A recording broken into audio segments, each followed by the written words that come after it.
salib merupakan peristiwa berdarah yang memperebutkan satu kota suci agama Tauhid, yakni Baitul Maqdis di Yerusalem.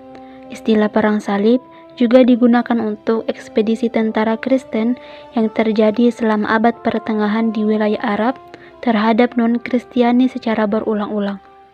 Mulai abad ke-11 sampai abad ke-13 tahun 1097 sampai 1292 Masehi.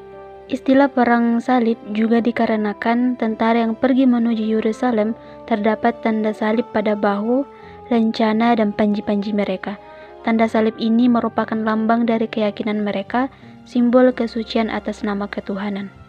Adapun faktor-faktor yang memicu terjadinya perang salib, pertama yaitu adalah faktor agama. Semuanya bermula ketika dinasti Turki Seljuk berhasil menggantikan kekuasaan Khilafah Fatimiyah di wilayah Yerusalem pada tahun 1070. Sebagai pemimpin baru di wilayah tersebut, dinasti Turki Seljuk mulai menerapkan kebijakan baru yang oleh umat Kristiani dari Eropa sangat membatasi kebebasan beribadah dengan tenang di Yerusalem. Kebijakan ini kemudian disalahpahami oleh umat Kristiani sehingga mendorong sebagian dari mereka untuk berpartisipasi dalam perang salib dengan tujuan merebut Yerusalem dari kaum muslimin. Kedua, faktor politik. Faktor yang tak kalah penting dalam proses terjadinya perang salib adalah faktor politik. Kekalahan Bizantium pada tahun 1071 oleh dinasti Turki Seljuk telah membuat kerajaan itu kehilangan wilayah kekuasaannya di Asia Kecil. Ketiga yaitu adalah faktor sosial. Faktor sosial sekitar abad pertengahan, rakyat Eropa terkena masalah sosial, yaitu adanya sistem kasta yang mengakibatkan terjadinya kesenjangan. Keempat, faktor ekonomi. Sedangkan untuk faktor ekonomi, perang salib dilatar belakangi oleh posisi para pedagang Eropa yang mulai terancam oleh para saudagar muslim. Sebagaimana diketahui, pada abad ke-10, para saudagar muslim menguasai hampir seluruh jalur perdagangan di Laut Tengah. Hal itu tentunya sangat menghambat perkembangan perdagangan untuk wilayah Eropa, sehingga para pedagang Kristen Eropa sangat mendukung dilakukannya perang salib. Mereka kemudian bersedia menjadi penyokong dana pada rangkaian ekspedisi para tentara salib ke wilayah Yerusalem. Perang salib terbagi ke dalam 3 periode. Periode pertama perang salib pertama dimaklumkan pada tanggal 27 November tahun 1095 oleh Paus Urbanus II sebagai tanggapan dari permohonan Kaisar Bizantium yang mana mengajukan permintaan agar para relawan dari barat datang untuk membantunya menghalau kaum Turki Seljuk dan Anatolia. Tujuan lainnya adalah untuk menaklukkan kembali kota suci Yerusalem serta membebaskan kaum Kristen Timur dari kekuasaan kaum muslimin. Perang Salib I tahun 1095 sampai 1101 Masehi. Perang Salib I yang dimulai pada tahun 1096 Masehi merupakan hasil dari kampanye dan propaganda dari Paus Urbanus II dan Petrus Amin. Pada tahun 1095 Masehi, kampanye tersebut berhasil mengumpulkan tentara sebanyak 1.500 yang sebagian besar dari Perancis dan Normandia. Kemudian mereka berangkat menuju Konstantinopel dan kemudian akan menaklukkan Yerusalem. Tentara salib yang dipimpin oleh Godfrey, Bohemond, dan Raymond mendapatkan kemenangan besar pada Perang Salib I. Mereka berhasil menaklukkan Nisea dan menguasai Edessa, Turki pada tahun 1908.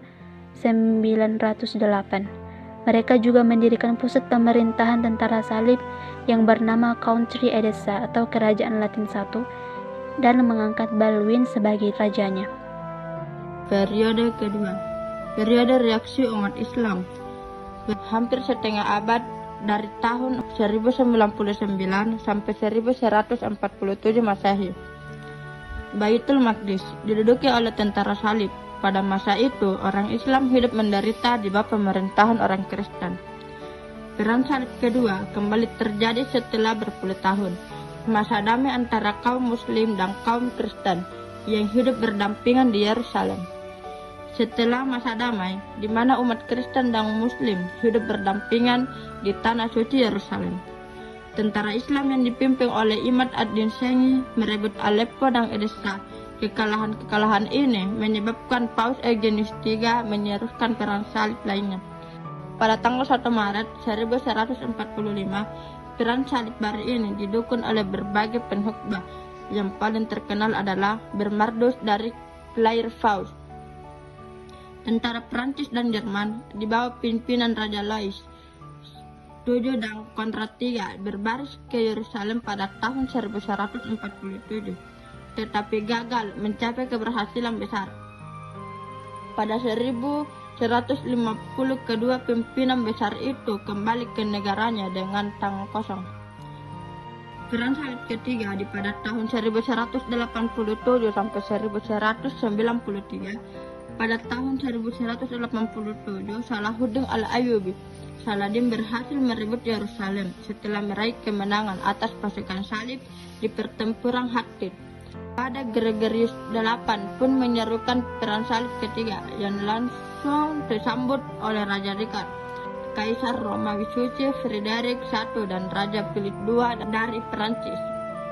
Tentara salib berhasil mengalahkan kaum muslim di dekat Ars dan berhasil mendekat ke Yerusalem.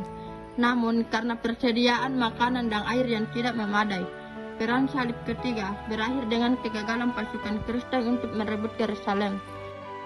Periode ketiga. Pada periode ini lebih dikenal dengan periode perang saudara kecil-kecilan atau periode kehancuran di dalam perang salib. Periode ini disemangati ambisi politik untuk memperoleh kekuasaan dan sesuatu yang bersifat materi daripada motivasi agama. Perang salib keempat terjadi pada tahun 1202 sampai 1204. Orang-orang Eropa, khususnya Prancis, menyiapkan pasukan berikutnya untuk merebut Yerusalem. Pada perang salib keempat, orang Kristen memenangkan perang salib di Konstantinopel.